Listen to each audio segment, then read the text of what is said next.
شہباز گل کی گرفتاری کے بعد تشدد کے الزامات، عدالت پیشی پر رونے اور درد بھری پکاروں کی ویڈیوز اور خبروں کے بعد ماڈل ایان علی نے خود پر جیل میں ہوئے ظلم پر پہلی مرتبہ زبان کھولی۔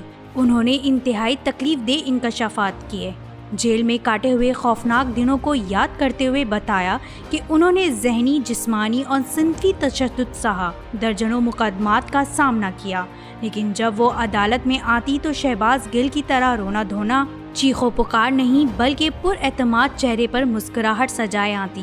سوشل میڈیا پر سلسلہ وار ٹویٹس میں ایان علی نے اپنی قید کا تذکرہ کرتے ہوئے اڈیالہ جیل میں گزارے 4 ماہ کو ایک درد بھری داستان قرار دیا اور بتایا کہ چند معلوم اور نامعلوم کرداروں نے ان پر اس قدر ٹارچر کیا کہ خاتون آفیسر بھی دہائیاں دیتی کہ سر بس کریں، یہ ایک لڑکی ہے۔ ایان علی کا کہنا تھا کہ محض ایک ویڈیو بیان ریکارڈ کرانے کے لیے ایسے حربے آزمائے جاتے جو انہیں ذہنی دباؤ میں مبتلا کر دیتے۔ قید میں ڈھائے گئے ظلم و جبر اور رہائی کے بعد مشکلات بھی کم نہ تھیں، ان کے ہر قدم پر نظر رکھی گئی۔ میڈیکل چیک اپ سے لے کر برگر آرڈر کرنے تک انہیں براہ راست ٹی وی پر نشر کیا جاتا۔ رہائی کے 2 سال بعد انہیں موقع ملا۔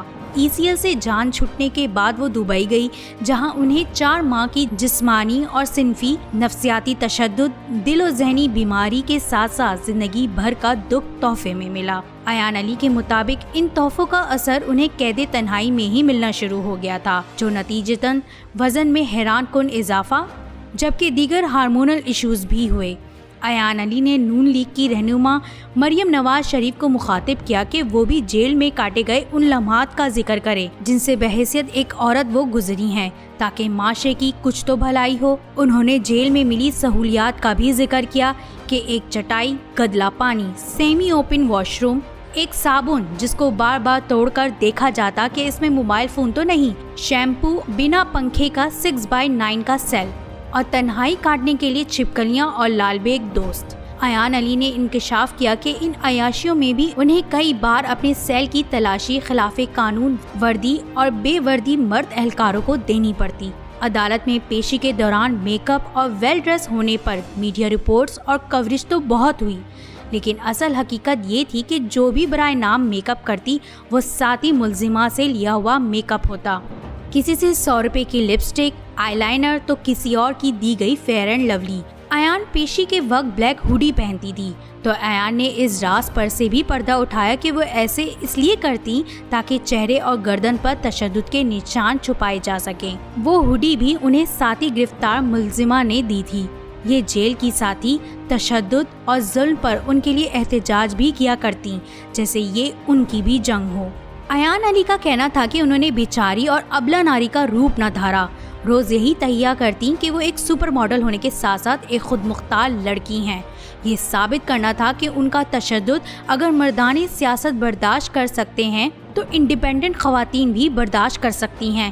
محض تشدد کے سامنے کوئی انڈیپینڈنٹ لڑکی اپنے کردار کی منافی بیان نہیں دیتی۔ اہل خانہ سے ملاقات پر بھائی اور وکلا سے ملاقات پر پابندی لگا دی گئی، جس سے وہ کئی بار ٹوٹی، آنکھیں بھی نم ہوئیں، لیکن صرف تنہائی میں۔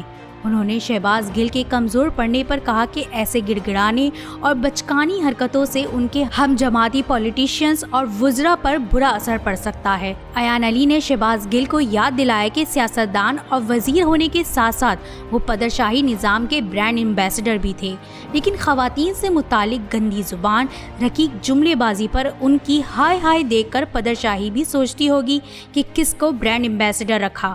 آخر میں ایان علی نے شہباز گل سے گزارش کرتے ہوئے کہا کہ اور کسی کے لیے نہیں تو ان بیچارے مردوں کے لیے ہی کچھ حوصلہ دکھائیں جو آپ کو آئیڈیلائز کرتے ہیں۔